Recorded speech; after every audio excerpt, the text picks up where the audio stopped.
So we have not worked with legends yet, so we're going to do that a little bit for this map because there's a lot of information that would be helpful to somebody. So I'm working in the layout view. So that was my data view. I'm working in the layout view.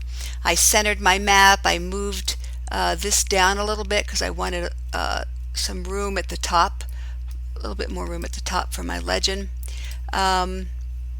And so now I've added my north arrow, my scale bar. Actually, what is that unit in there? I think I want to look at this because I want to end in even units. Let's go down here. 2 miles, that's not bad at all. Okay, so I'm going to go back 75% and take a look at that. Okay. So anyway, I want to add my legend box, and I think actually I may put it over here because that's, if I'm talking about relief, that's information I might want to show. So I'm going to insert a legend, and what I see is every data layer that is in my table of contents that is on will be added to my legend. So let's just do that so you can see what that would look like. Insert legend.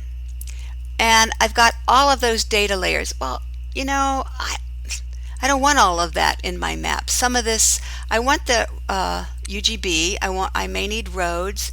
I don't think I need to tell people that's water, but maybe. Schools I need. The DEM I need because I want to show elevation, but I don't really need the hillshade. So I'm going to send that back, and I'm going to send that back. So now I only have 1, 2, 3, 4 layers. I'm going to say next. I don't like the word legend, so I usually take that off. Next. Because this has a lot of color, I may want to add a border and a background to my legend. And I can play around with that later.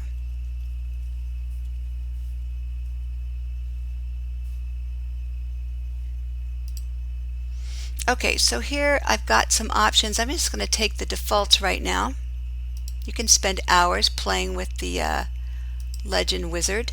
So there's my really ugly legend. Couple things. Those underscores are really dumb. They don't help anybody understand what's going on in that data. So I can change this in a couple ways. I can go to properties, and under general I can call that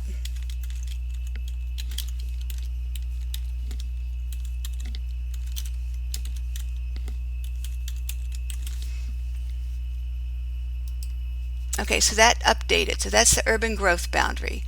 I didn't change the name of the data itself, so if I go in here to source, I can see that that data layer is still called Eugene Springfield shape. All I'm doing is changing the way it looks in the table of contents. So the other way to change it is just to click it, and I can change it there.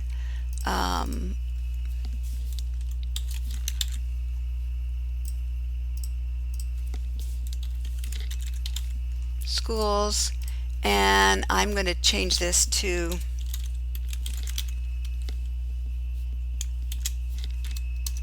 feet.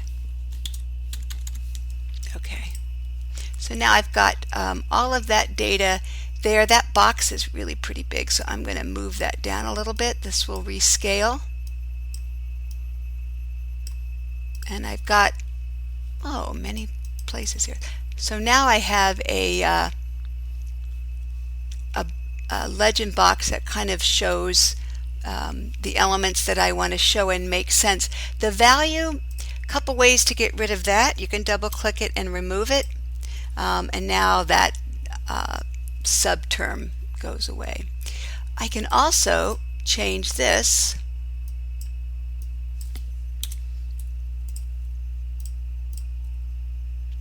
here, because I'm assuming people know that's high and that's low. The other way to change that is in through the symbology, where you can add that word here. And one of the things I did when I made this is this was set so that low was brown and high was green, and I really wanted to invert it so that the valley floor was green, so I used that.